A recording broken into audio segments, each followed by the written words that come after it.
Hi, I'm Luana Rubin from Equilter.com, and I'm here at the 2013 Festival of Quilts in Birmingham, UK.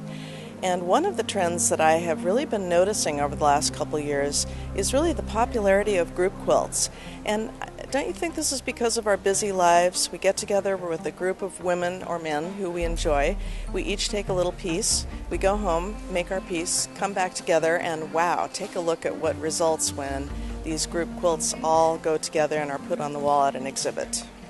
Here's the first prize winner of the group quilt category, and this three-dimensional quilt has a surprise.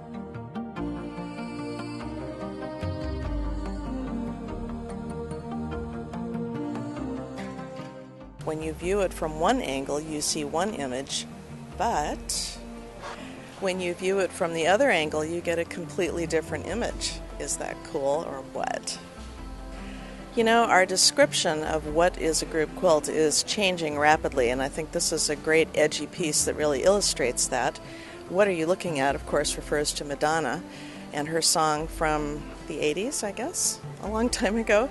And here we have three different quilts that basically are just hanging together. It's not even what I would call a triptych, but it was entered as a group quilt and is displayed very prominently here.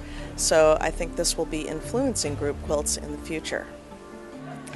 Here is a group quilt that really challenges our idea of what is a group quilt, but I love it. It's essentially a grouping of smaller quilts. Each one stands on its own, about quintessential British images.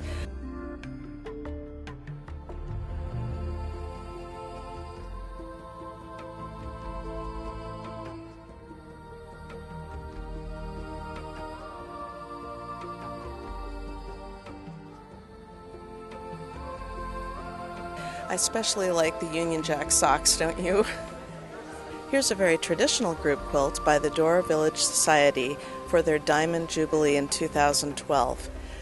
Many little individual patches, and I love the gold tassels.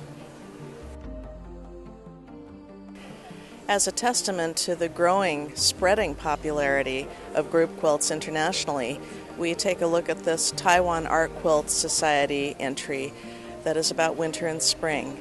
And you know, it really reminds me of that Asian aesthetic that I see at the Tokyo Quilt Festival. There's something about a rainbow quilt that always attracts our eye, and in this piece, in one way it's very traditional group quilt because we can see each person made a different color, and yet it's really a more contemporary approach with texture and color.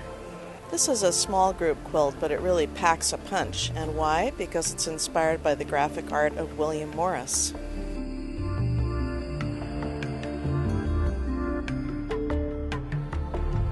I don't think I've ever seen a group quilt like this. I love it. It's by St. Christopher's Hospice, and with the trapunto and the hand stitching and of course the white sateen, it's really about light and shadow, isn't it?